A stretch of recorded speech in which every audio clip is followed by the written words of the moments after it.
Assalamualaikum warahmatullahi wabarakatuh.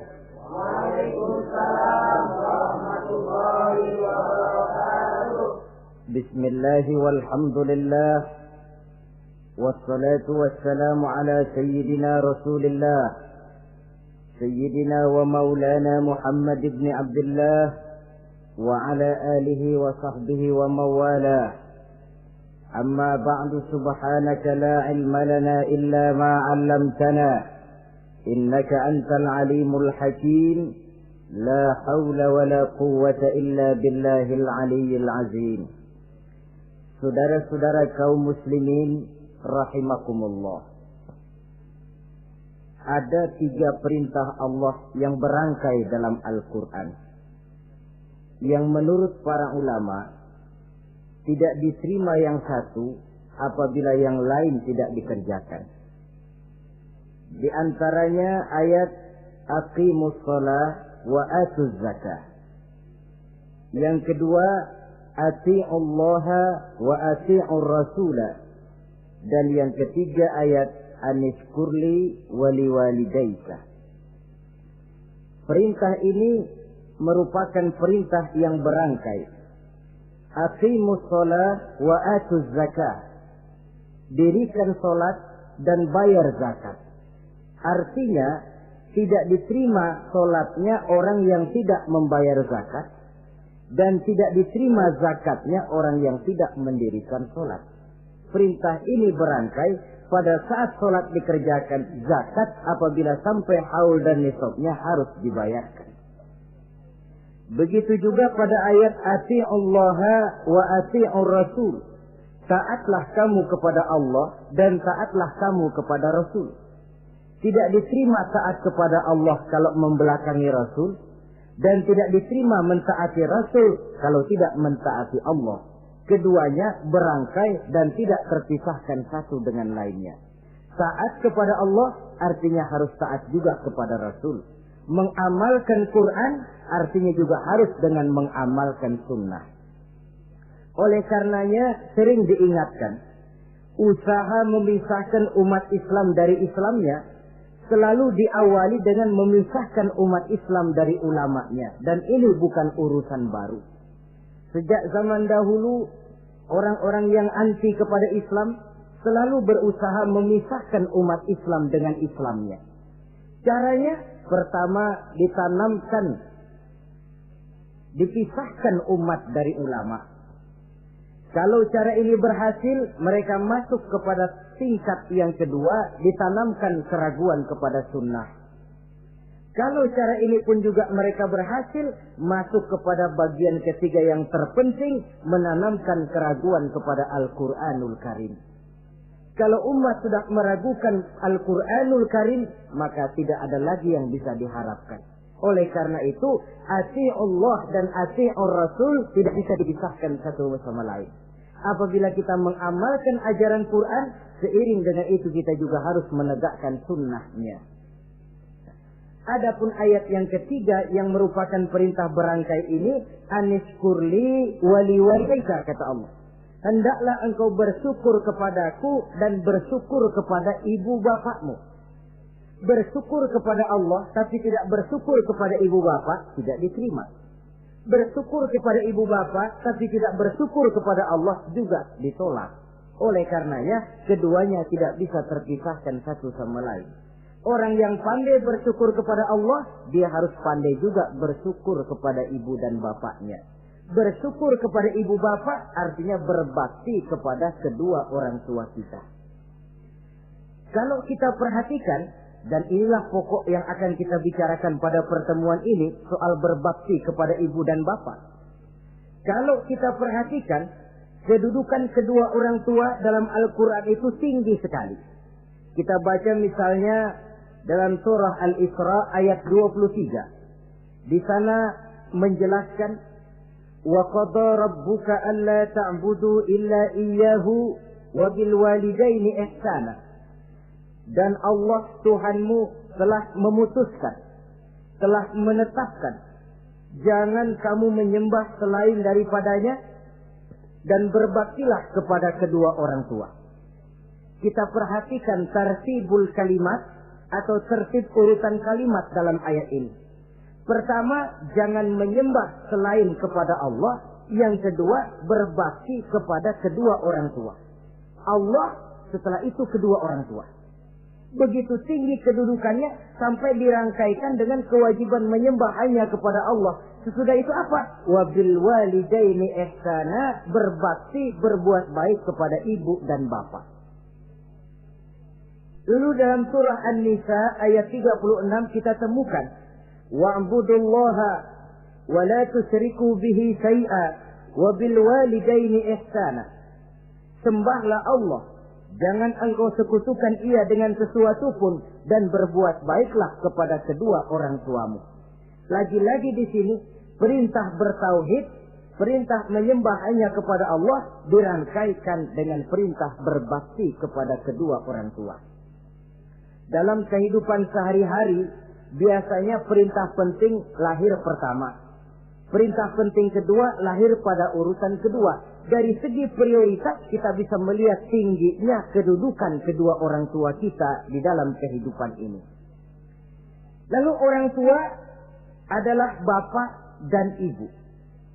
Keduanya mempunyai peranan yang sangat besar sejak lahirnya kita ke alam dunia ini sampai kita meningkat menjadi anak-anak, remaja, dewasa. Bapak misalnya kita lihat sibuk mencari nafkah.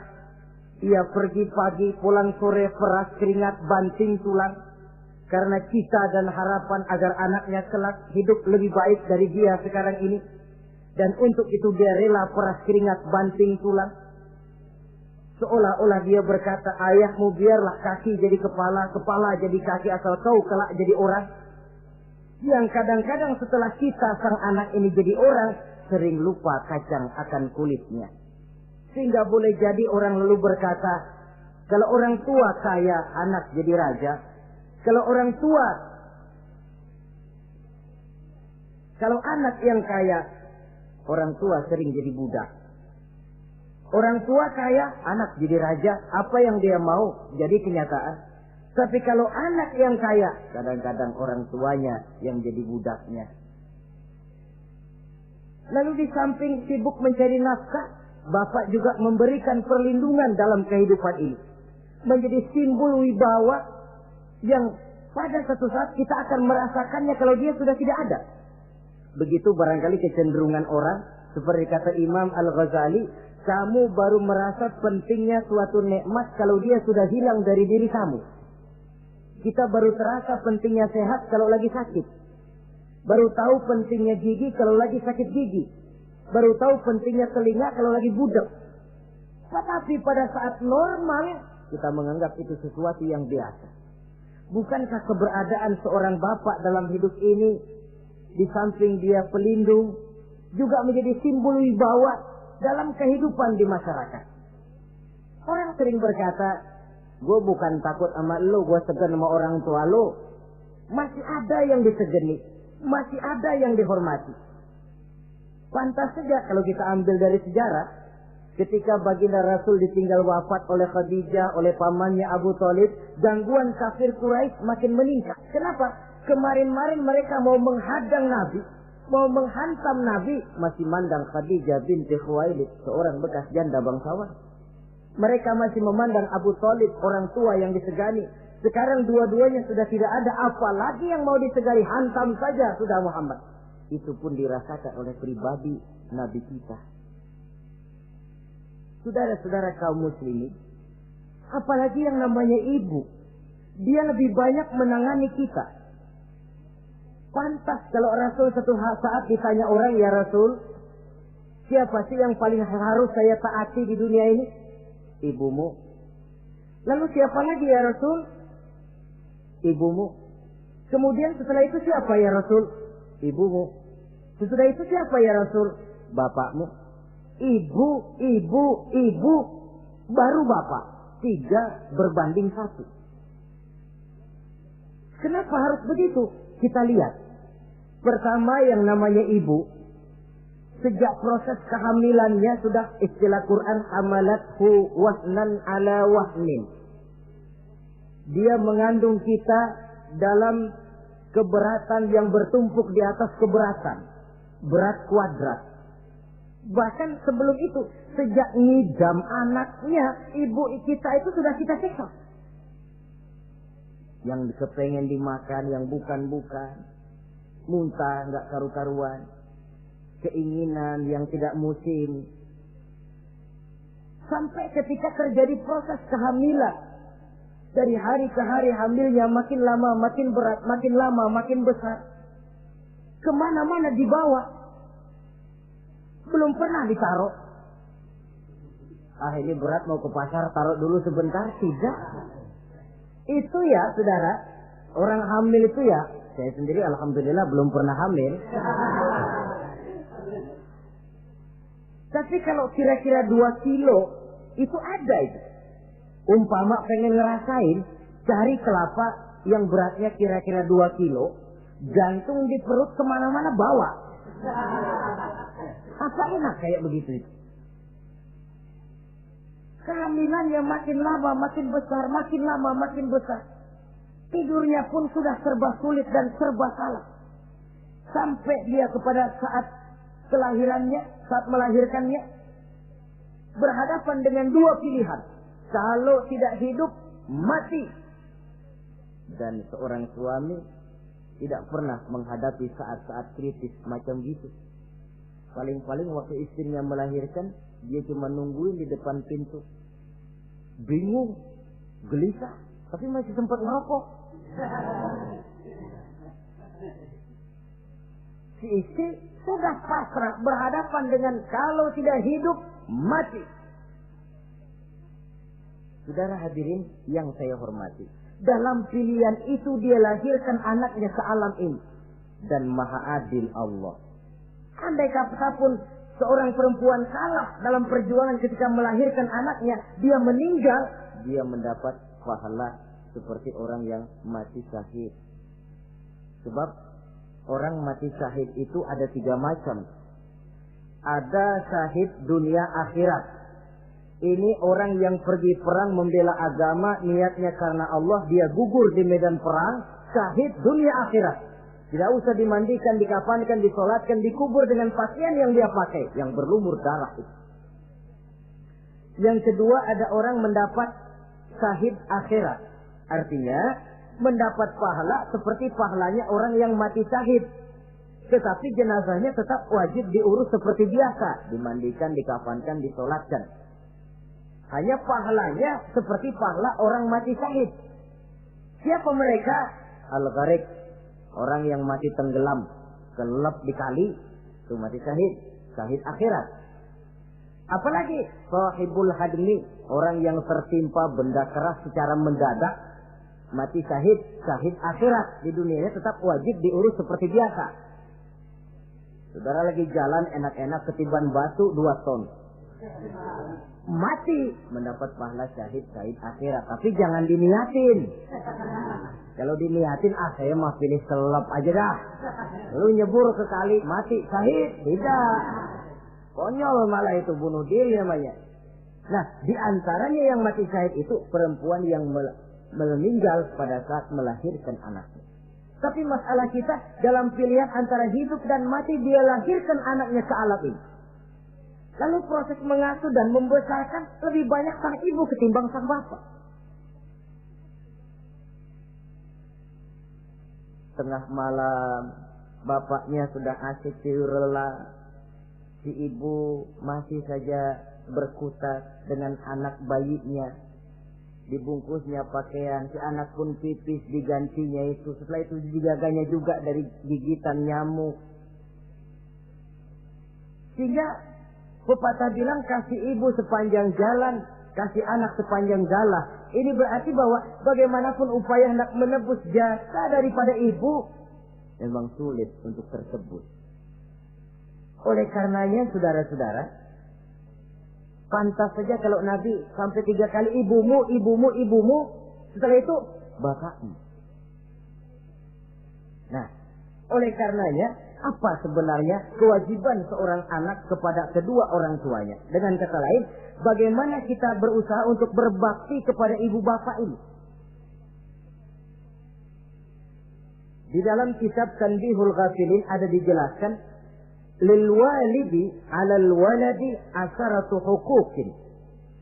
Orang tua mempunyai 10 hak terhadap anaknya. Dengan kata lain, kewajiban anak kepada orang tuanya ada 10. Pertama, at-ta'am in ihtaja. Memberikan kedua orang tua makan kalau dia keduanya memerlukan makanan. Malah yang lebih ideal dia usahakan agar makanan yang diberikan kepada kedua orang tuanya lebih baik dari yang dia makan sendiri. Kita kadang-kadang beli juga kue, buahan, tapi kita sortir dulu. Di rambutan yang kontes-kontes kasih babak sono. Saudara hadirin yang saya hormati, satu saat Nabi Musa pernah memohon kepada malaikat Jibril, "Ya Jibril, tolong tunjuki siapa kira-kira teman saya di surga nanti." Lalu Jibril mohon kepada Allah, Allah memberitahu Jibril kasih tahu Musa, temannya di surga nanti tukang daging di pasar, jualannya di pojok parasnya begini-begini, semin. Nabi Musa ingin tahu apa keistimewaan tukang daging ini, kok akan jadi teman saya di surga nanti. Dia samperin, "Assalamualaikum." "Waalaikumsalam." Lalu kenalan. Setelah datang waktu pulang, Nabi Musa ikut ke rumah tukang daging ini. Diambil daging, sampai di rumahnya, itu daging dia rebus. Dia rebus, matang, dia hidangkan kepada ibunya yang sudah tua renta. Disuapinya ibunya. "Tiap hari kamu kerjakan ini?" "Tiap hari," kata si anak tadi. "Saya beri makan kedua orang tua ibu saya yang sudah tua renta itu." Si ibu setelah disuapin oleh anaknya berdoa, "Allahumma ja'al ibni jalisa Musa fil jannah." Ya Allah, jadikanlah anak saya ini teman Nabi Musa di surga nanti. Amalan si anak cuma nyuapi ibunya, tapi doa ibunya itu yang dijawab dan diterima oleh Allah.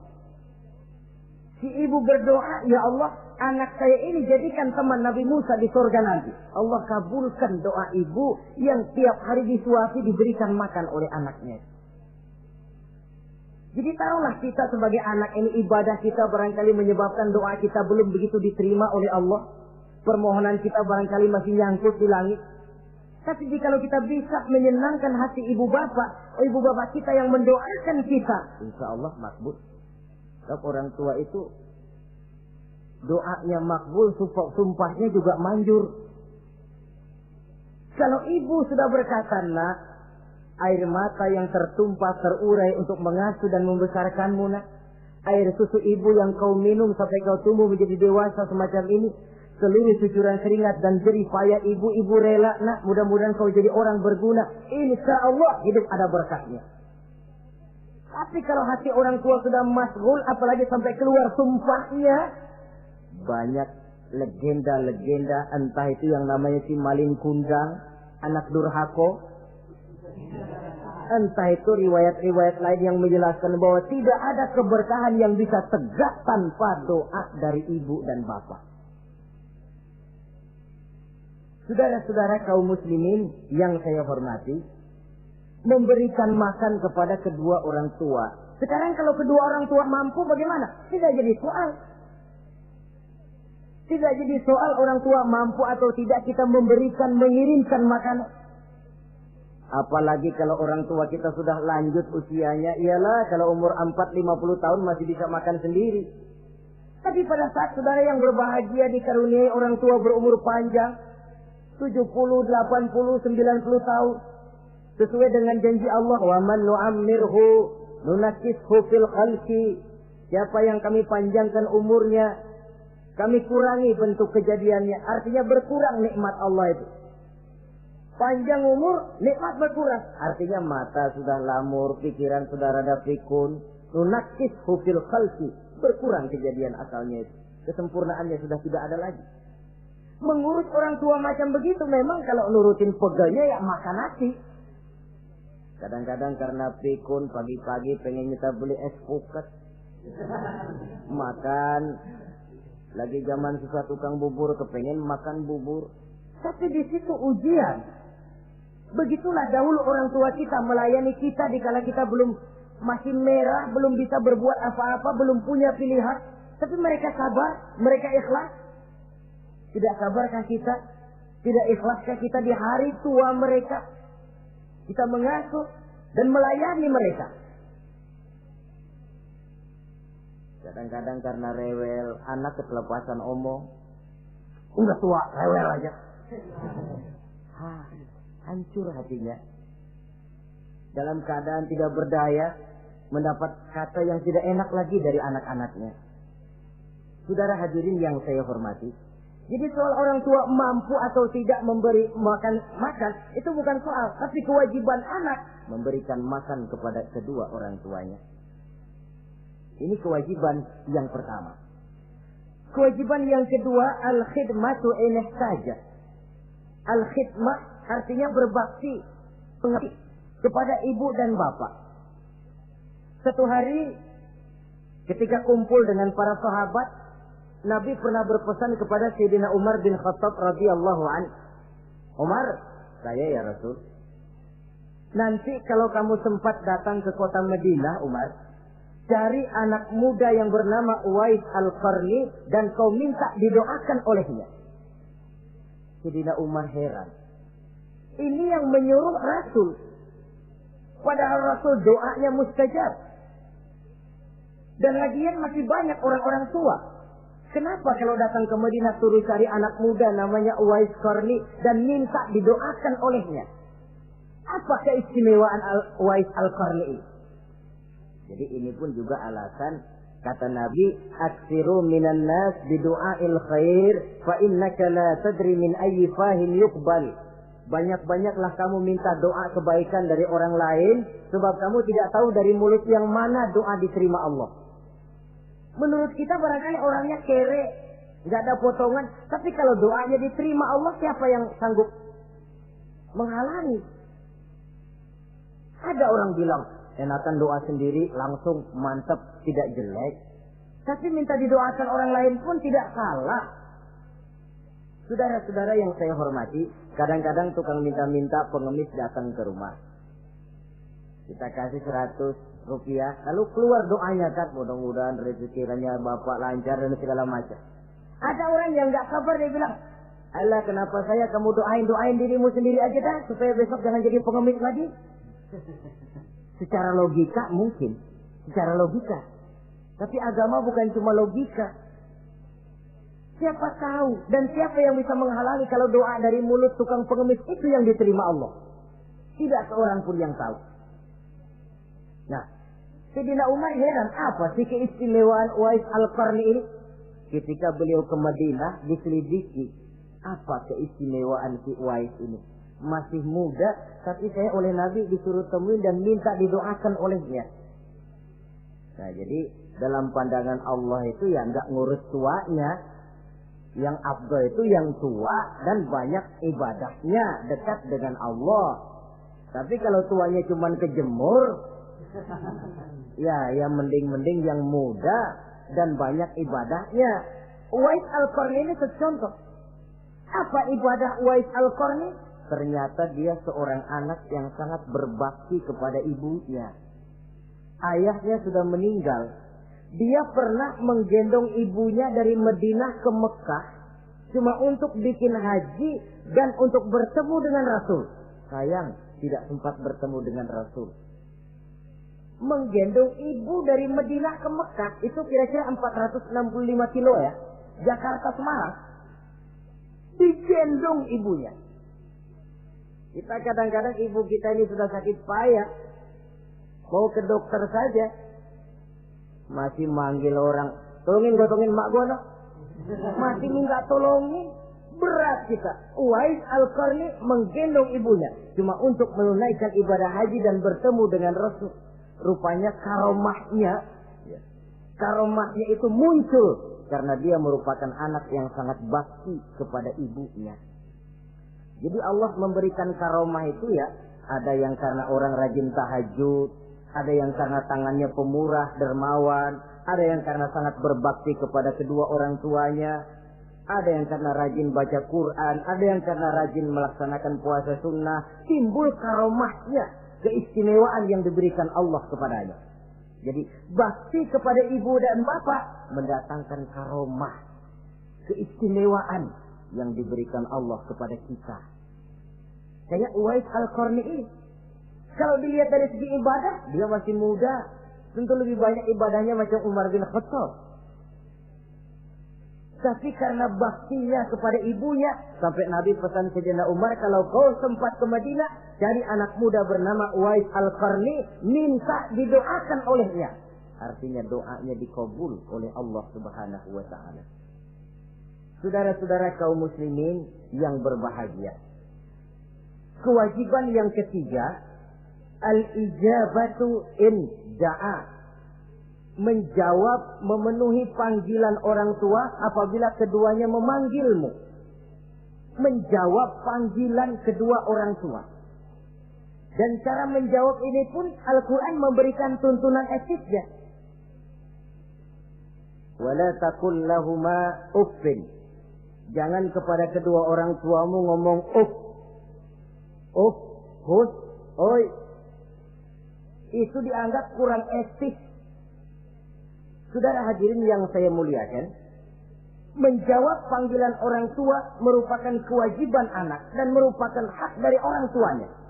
Dia berhak untuk dijawab panggilannya dan anak berkewajiban untuk menjawab panggilan orang tuanya.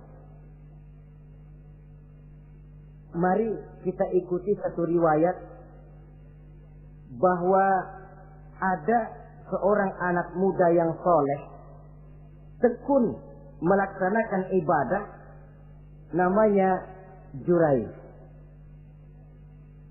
Satu hari Jurayj ini sedang sholat sunnah. Ketika dia sedang sholat itu, ibunya manggil, Jurayj, kan? Jurayj, sini sebentar. Ibunya rupanya tidak tahu kalau Jurayj sedang sholat. Mendengar panggilan ibunya, Jurayj bimbang dalam hati. Allahumma ummi am sholati. Ya Allah, sembahyang saya terusin atau panggilan ibu yang saya jawab? Saya sholat sunnah, tapi menjawab panggilan ibu wajib. Mana ini? Bimbang. Dia, ibunya manggil lagi, Jurayj ta'ali, Jurayj sini. Makin bimbang. Allahumma ummi am sholati. Ya Allah, yang mana? Sholat terus atau menjawab panggilan ibu? Rupanya dia pilih sholat terus, saudara-saudara. Dia tidak jawab panggilan ibunya.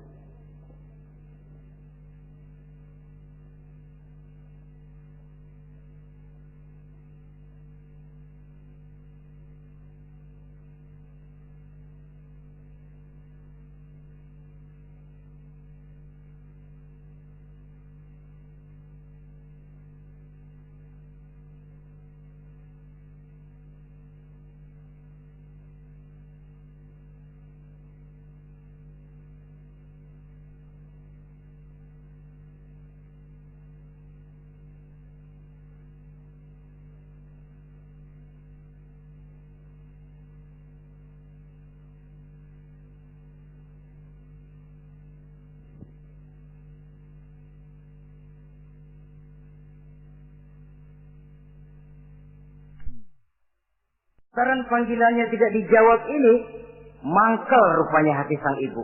Ya Allah, Jurayj ini, saya lahirkan dia antara pilihan hidup dan mati. Saya asuh dan saya besarkan dia. Cuma saya panggil tidak mau menjawab, sakit hati saya. Keluar katanya, ya Allah, jangan mati Jurayj sebelum dia bertemu orang jahat. Nah, berlalulah riwayat ini. Hari berganti hari, bertukar minggu pergi, datanglah bulan. Kesolehan anak muda yang bernama Jurayj ini terkenal ke seluruh kampung. Dan biasa, kalau ada orang yang soleh, apalagi dia masih muda, yang usil banyak. Dan yang usil ini selalu berusaha mencari jalan bagaimana menghancurkan Jurayj ini. Saudara hadirin yang saya hormati, akhirnya mereka begini aja. Jurayj kan masih muda, kita goda pakai harta. Ah, tidak mungkin. Jurayj itu bukan orang yang mata duitan, dia tidak akan luluh oleh harta. Kita tawarkan kedudukan, juga tidak bisa. Begini saja. Dia kan masih muda tuh. Iya. Umpanin perempuan aja dah. Kirim cewek yang agak kece.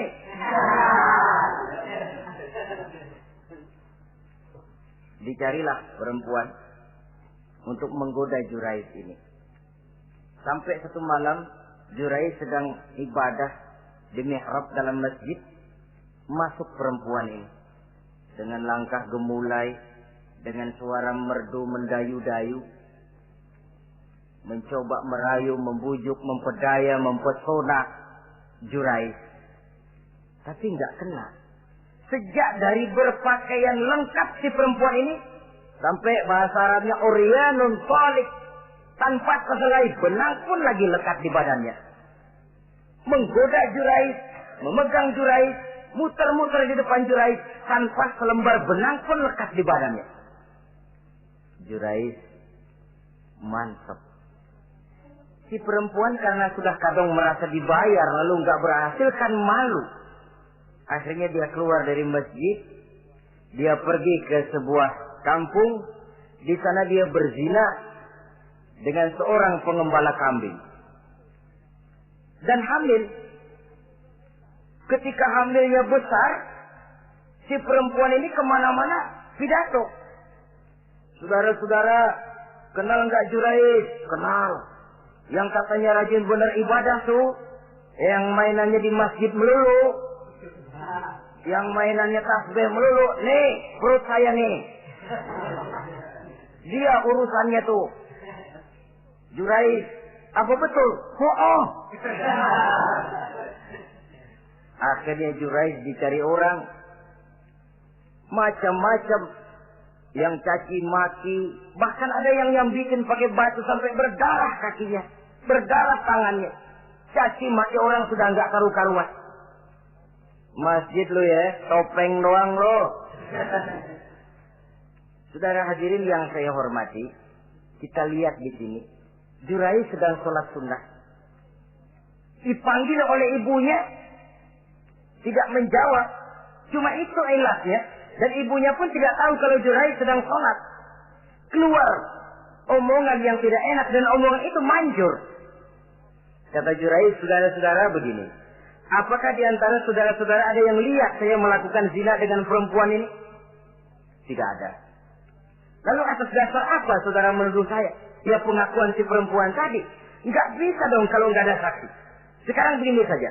Bagaimanapun saya ngotot, saudara nggak percaya, kita tunggu saja sampai si bayi ini lahir. Kita tanya dia nanti siapa bapaknya. Baiklah kalau begitu. Ditunggulah saat kelahiran sang bayi. Begitu bayi itu lahir ke alam ini, bron merah, masih orok. Setelah dibersihkan, ditekan perutnya oleh Jurais. Ya gulam, kul man abuk. Bayi, tolong kasih tahu siapa bapakmu. Dengan izin Allah itu orok bayi yang masih merah ngomong, bapak saya tukang ngangon kambing di kampung Ano. Kata Jurais tuh kan, gua tuh juga bukan gua ya. Gak percaya sih ente, main sabot aja. Begini akhirnya nih. Ternyata sedang sholat sunnah dipanggil. Tidak menjawab, ibunya mangkel, keluar omongan tidak enak, itu masih manjur.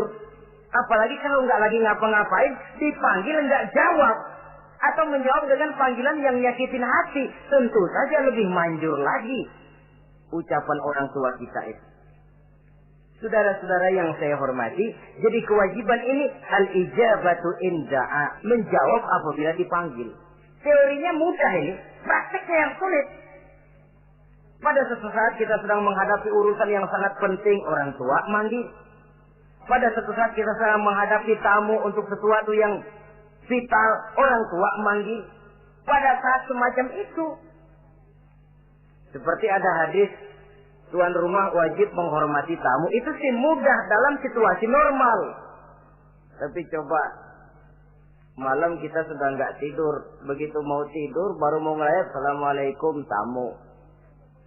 kondisi begini untuk mengamalkan hadis tadi bisa apa tidak menghormati tamu dalam kondisi yang memang kita ini sudah mestinya istirahat. Mestinya kan hati kita. Kamu nggak tahu diri banget, gue mau tidur. Datang. Kalau kondisinya normal, menghormati tamu bukan sesuatu yang sulit. Begitu juga menjawab panggilan orang tua ini. Kalau kondisinya normal, mudah. Tapi dalam kondisi di mana kita berhadapan dengan pilihan ini atau ini, di situ akan kelihatan bakti anak kepada kedua orang tuanya. Yang keempat, kewajiban anak al-ita'atu in amara ghairi maksiyatin. Taat kepada ibu bapak sepanjang perintahnya tidak untuk maksiat kepada Allah. Kalau sudah perintahnya untuk maksiat, gugur kewajiban untuk taat. Umpamanya ada orang tua ngajak anaknya, "Nak, Ong, warung pojok yuk." "Ngapain, Mbak?" "Kita teler." Umpama anak tidak wajib taat. Atau ada orang tua musyawarah sama anaknya, "Nah, gimana kalau kita pindah agama saja?" Tidak wajib taat. Sepanjang perintah itu tidak untuk melakukan maksiat kepada Allah, anak wajib taat. Dan jangan lupa, kewajiban taat kepada kedua orang tua di bawah kewajiban taat kepada Allah dan Rasulnya. Allah dan Rasulnya, setelah itu ibu bapak. Apabila perintah tidak untuk melakukan maksiat, maka anak wajib untuk melakukan taat kepada kedua orang tuanya. Ini kewajiban yang keempat. Apatah lagi kalau cuma sekedar diperintah ngaji, diperintah sekolah, diperintah melakukan membantu pekerjaan yang ada di rumah. Itu sudah perintah yang di samping bermanfaat buat keluarga, juga menyangkut hari depan kita sendiri sebagai anak. Kadang-kadang memang kita mengukur dari sudut kepentingan kita tanpa melihat jauh ke depan. Misalnya, ada anak pulang sekolah, langsung ambil layangan sama benang berangkat ke lapangan. Orang tua, karena melihat jauh ke depan, anak ini lelahnya belum hilang. Dipanggil, "Nak, pulang nak, jangan main layangan. Sini dulu kau istirahat, makan, sholat, tidur siang nak. Nanti bangun tidur barulah main." Si anak mungkin hatinya ngedumil, "Bapak, orang main layangan aja dilarang." Ini kesan yang timbul. Orang main layangan saja kok dilarang. Padahal larangan ini adalah untuk kemanfaatan dan kemaslahatan si anak itu sendiri. Tapi anak tidak mau mengerti. Yang dia tahu, dia dilarang main layangan. Itu cuma karena pandangannya yang tidak jauh menerawang ke depan. Pepatah bilang, sekejam-kejamnya macan tidak ada yang makan anaknya sendiri. Artinya, bagaimanapun kondisinya, orang tua itu tidak ada yang akan sampai untuk menyengsarakan anaknya. Saudara-saudara kaum muslimin rahimakumullah. Jadi yang keempat, kewajiban untuk taat sepanjang tidak melakukan maksiat kepada Allah Subhanahu wa taala. Yang kelima, at-takallum ma'ahu bil-lin. Apabila bercakap-cakap dengan kedua orang tua, hendaklah dengan tutur kata yang lemah lembut. Wala tanharhuma wala taqul lahumā uffin wa qul lahumā qawlan karīmā. Jangan membentak, jangan up saja, hus saja, itu sudah tercela dan tidak boleh menurut ajaran agama. Apatah lagi sampai membentak, maaf, apalagi sampai melakukan tindakan kekerasan. Menendang orang tua, na'udzubillah, summa na'udzubillah. Memukul orang tua sendiri, Allah karim. Orang tua yang menyebabkan secara zahir keberadaan dia ke alam ini, sampai hati ditendang, dipukul, dibangsat-bangsati. Tidak ada kedurhakaan yang lebih berat selain daripada kedurhakaan kepada kedua orang tua sesudah orang menyekutukan Allah. Sehingga pantas kalau Nabi memberikan vonis, ridullah fi ridul walidain wa suhtullah fi suhtil walidain. Keredoan Allah di dalam keredoan ibu bapak, dan murka Allah pun berada dalam kemurkaan ibu bapak. Ibu bapak ridho, Allah insya Allah ridho. Ibu bapak murka, Allah murka. Jadi kebahagiaan apa yang bisa kita tegakkan dalam hidup tanpa restu dan doa kedua orang tua kita? Si anak mungkin karena pendidikannya lebih tinggi, pengalamannya lebih luas, pergi ke mancanegara, bisa segala macam bahasa, dididik secara canggih. Tapi apakah itu lalu berarti dia harus memalingkan diri dari kedua orang tuanya? Sama sekali tidak. Disinilah unsur yang namanya keberkahan. Maka sering dijelaskan orang tua adalah keramat hidup. Kita sering ziarah. Ya kadang-kadang kalau yang diziarahi kiai ya lumayan. Kadang-kadang yang diziarahi dukun yang sembahyang aja enggak. Cari mbah ano, cari ambah ano, cari keramat ano, cari keramat ini, cari keramat itu. Dan jangan lupa di beberapa daerah yang namanya kiai itu ya, yang disebut kiai, bukan cuma orang yang ngerti agama. Ya kalau saudara ke keraton Jogja malah segala gerobak namanya kiai. Iya toh, kereta kencana itu. Degung namanya kiai. Lalu jangan lupa itu. Misi Zending pertama namanya juga Kiai Sadrak itu. Kiai, tapi misi Zending. Kalau di sana itu kiai itu panggilan untuk yang dipertua. Kita ziarah cari keramat Mbah Buyut, Mbah Sapu Jagat, Mbah Brojo, macam-macam Mbah. Tapi kita lupa di rumah kita ada keramat hidup. Siapa itu? Ibu bapak kita. Sebelum jauh-jauhlah berziarah ke tempat-tempat yang lain, di rumahku ada keramat yang hidup. Ibu dan bapak kita sendiri. Keramat hidup. Dengan doanya, hidup jadi berkah. Tapi kalau kita sakiti hatinya, hidup ini lalu jadi sempit, jalan bagai tertutup. Maka berbahagialah seorang anak apabila dia sudah sanggup melakukan satu bakti yang bisa menyenangkan hati kedua orang tuanya. Bercakap-cakap, berbicara dengan lemah lembut. Kadang-kadang di sebagian daerah ya sudah jadi kebiasaan. Manggil orang tuanya pakai elu aja. Bapaknya dianggap CS. Salaman juga main kedet aja. Halo be. Di samsu bapaknya nggak boleh meleng, main buat aja. Dari panggilan saja, saudara hadirin yang saya muliakan, sudah memberikan cermin. Sebab bahasa adalah cermin dari pribadi orang. Kalau kepada orang tua kita sendiri kita memakai bahasa yang kasar, cermin bahwa pribadi kita memang pribadi yang kasar.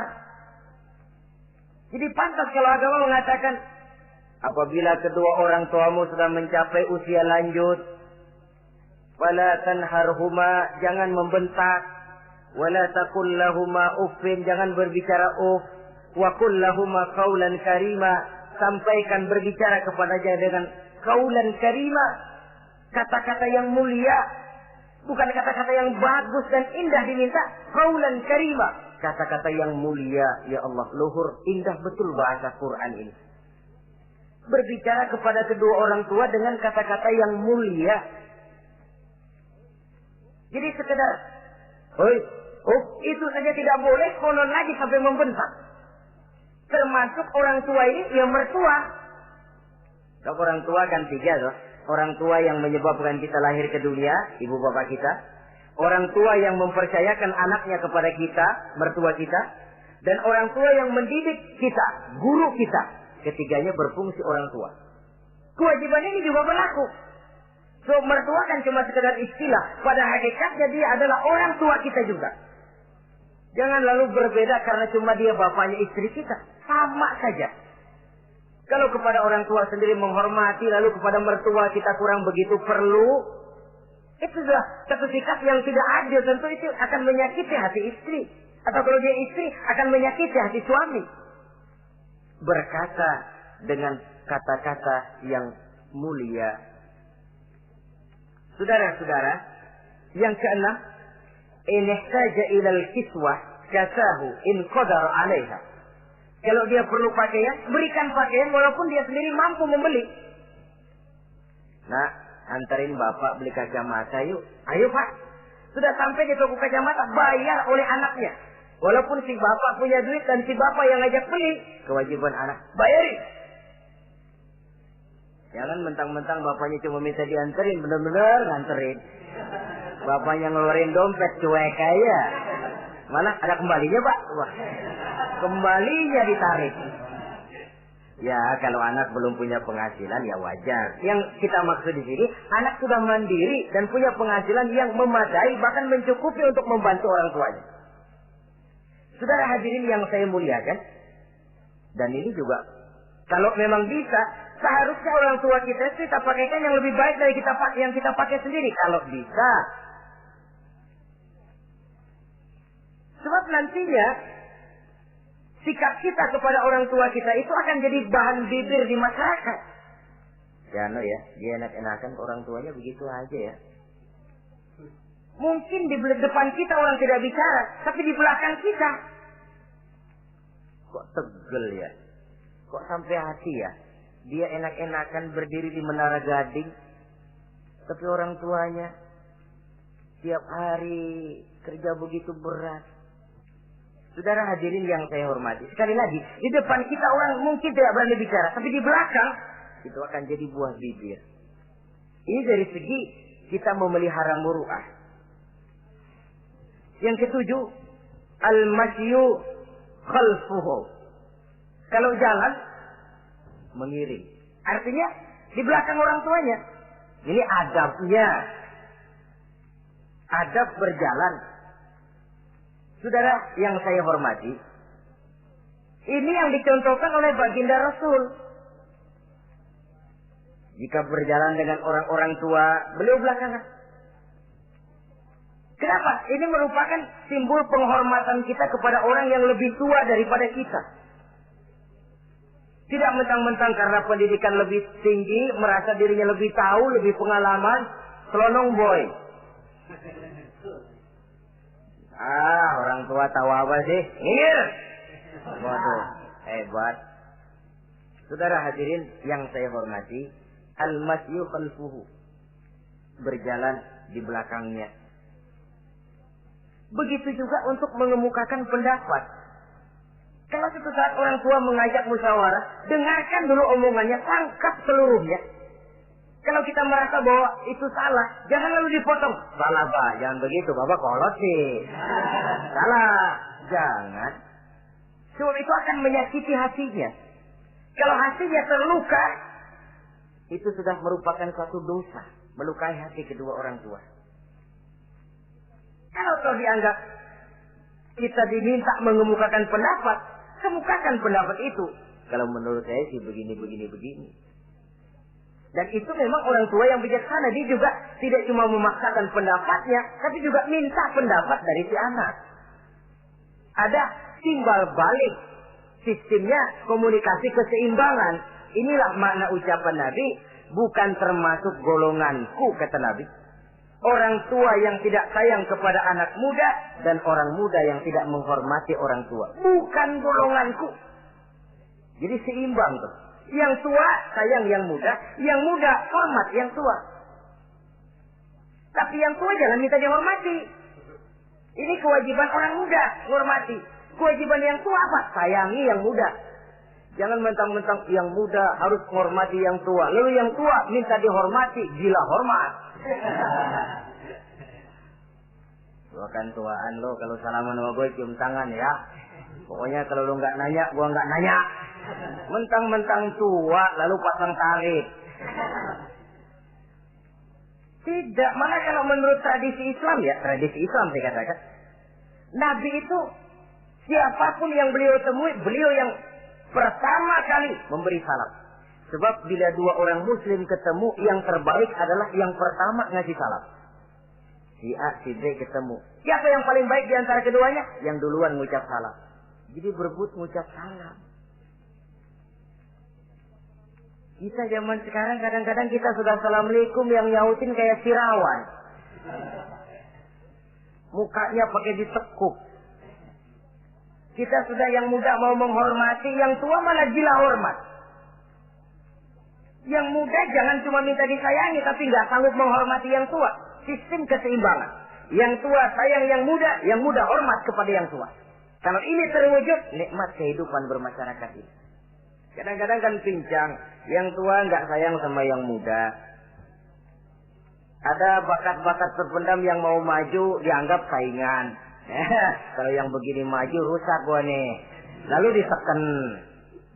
Lalu yang muda pun karena merasa pendidikan lebih tinggi, pandangan lebih luas, nyelongcong jadinya. Kurang ajar sama yang tua. Timbul gap, timbul misunderstanding, salah pengertian. Kalau sudah begitu, kesatuan dan persatuan sulit diwujudkan. Maka usaha pun lalu tidak seperti yang seharusnya. Saudara-saudara yang saya hormati, yang ke-8 sekarang, kewajiban anak itu apa? Al-irda'u lahu bima radiya li nafsihi. Mencari keredoan dari orang tua tentang sesuatu yang dia ridho. Artinya, orang tua kita senang apa? Kita berusaha senang itu. Mengukur orang tua itu dengan diri.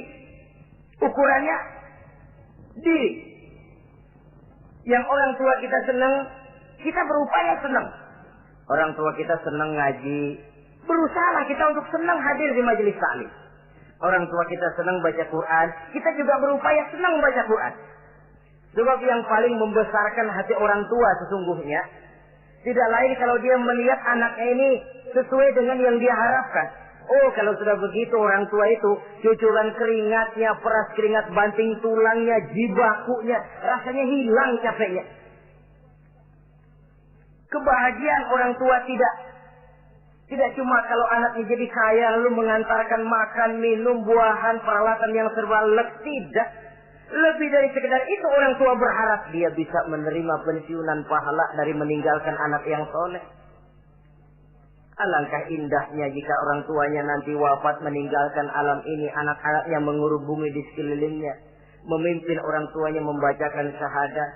Anak-anaknya juga yang memandikan, anak-anaknya yang menyolatkan, anak-anak yang menurunkan dia ke liang lahat, anaknya yang mendoakan. Alangkah nikmatnya orang tua macam itu. Tapi kan langka. Di samping karena memang orang tua kurang mengarahkan, anak pun kurang perhatian ke arah itu. Begitu bapaknya mati, ambil mana ambil, suruh mandiin. Akan lebih baik kalau anaknya yang mandiin. Tangga panggil sembayangi, anaknya malah nonton dari jauh, enggak ikut nyembayangin, mau kok tegel. Kenapa enggak ikut nyembayangin? Ya enggak bisa sembayangin. Ya kalau macam Abu Nuwas dulu enggak bisa, masih ada akal. Ikut sembayang jenazah. Dia enggak tahu kalau sembayang jenazah itu cuma diri, enggak pakai ruku, enggak pakai sujud. Imam takbir dia takbir, begitu takbir kedua dia kira ruku dia. Habis takbir lagi sujud. Orang-orang gak ada yang sujud. Bingung. Selesai ditanya dia, Abu Nawas kenapa tadi pakai sujud? Dia bilang ini mayit dosanya kebanyakan.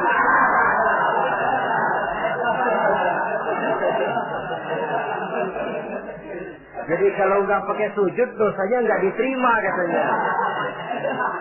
Dosanya nggak diampuni kalau nggak pakai sujud. Makanya saya pakai sujud. Itu sih akal-akalan. Jawaban orang kepepet namanya. Saudara hadirin yang saya hormati, baiklah ya. Yang ke-9, al-ikrahu lahu bima yakrahu li nafsihi. Membenci apa yang dibenci oleh orang tuanya. Orang tua kita enggak senang judi, jangan dekati judi. Orang tua kita enggak suka minuman keras, jangan cekek botol. Orang tua kita enggak senang kalau kita pulang sampai pagi misalnya, jangan pulang pagi. Orang tua kita enggak senang kita hanyut dalam arus pergaulan bebas, batasi pergaulan untuk menjaga hatinya. Kalau kita senang, tapi di depan orang tua kan harus berusaha menjaga hati kedua orang tua kita. Ini tidak berarti bahwa di depan orang tua baik lalu di belakang orang tua merdeka. Kalau di depan orang tua mah kalem, begitu orang tua hilang merdeka. Lalu berbuat semau-maunya, tentu tidak. Lalu yang ke-10, ad-du'a lahu bil maghfirah kullama da'a li nafsihi. Mendoakan kedua orang tuanya tiap kali dia mendoakan dirinya. Ya, kewajiban anak tidak lupa tiap kali berdoa untuk dirinya, orang tuanya disertakan. Rabbighfirli wali walidayya, ampuni saya dan ampuni dosa ibu bapak saya. Pak, itu kalau orang tua masih hidup, ya. Sekarang kalau orang tua sudah meninggal, bagaimana berbaktinya? Gampang. Pertama, antasila akrabaihima, bersilaturahmi dengan kerabat yang ditinggalkan oleh orang tuanya. Jadi jangan setelah orang tua mati lalu kehabisan obor. Orang tuanya kita senang, anaknya kita benci. Sama aja ngebenciin orang tuanya. Kan sering kejadian begitu. Zaman orang tuanya masih hidup, kawan medok, kawan lengket, orang tuanya udah mati, turunannya malah dimusuhin. Itu juga nyakitin orang yang sudah meninggal. Bersilaturahmi dengan kerabat yang ditinggalkan. Yang kedua, kalau orang tua sudah meninggal, cara berbuat baiknya bagaimana? Antastaghfira lahuma wa tad'u lahuma. Mohon ampun dan mendoakan keduanya. Itulah jadi orang soleh nikmatnya. Sudah mati pun orang kita masih kebagian doa. Orang soleh kemana-mana didoakan orang. Dia lagi tidur, ada yang sembahyang. Dalam tahiyat dia baca, Assalamu alaina wa ala ibadillahi sholihin. Ya Allah, berikan keselamatan kepada kami dan kepada hamba-hambamu yang soleh. Ini orang yang soleh, semua orang soleh kebagian doa itu. Walaupun dia lagi tidur, tidurnya didoakan orang. Dia sudah mati, kuburnya diziarahi orang, dibacakan doa. Lain kalau bajingan, liwat di kuburannya orang serem. Bajingan kemarin mati dipendam di sana. Lu jangan lewat sana, lu kesurupan. Liwat orang ngeri. Bagaimana lagi mau mendoakan? Yang ketiga, orang tua yang sudah meninggal itu cara berbaktinya, wa anta tasaddaqu lahuma. Kalau ada rezeki, bersedekah atas nama keduanya. Pak, 100.000 untuk pembangunan masjid, saya lihat pahalanya untuk almarhum kedua orang tua saya. Insya Allah sampai. Kalau tidak sampai, Rasul tidak akan mengajarkan badal haji. Untuk apa? Diajarkan badal haji artinya amalan orang yang masih hidup ada kaitannya dengan orang yang sudah meninggal. Bersedekah atas nama kedua orang tua. Saudara hadirin yang saya muliakan, mudah-mudahan Allah menjadikan kita anak yang bisa berbakti kepada kedua orang tua kita. Amin. Ini sajalah pertemuan kita yang singkat ini. Terima kasih atas segala perhatian dan mohon maaf atas segala kekurangan. Usikum wa nafsi bitaqwallah. Wassalamualaikum warahmatullahi wabarakatuh. Waalaikumsalam.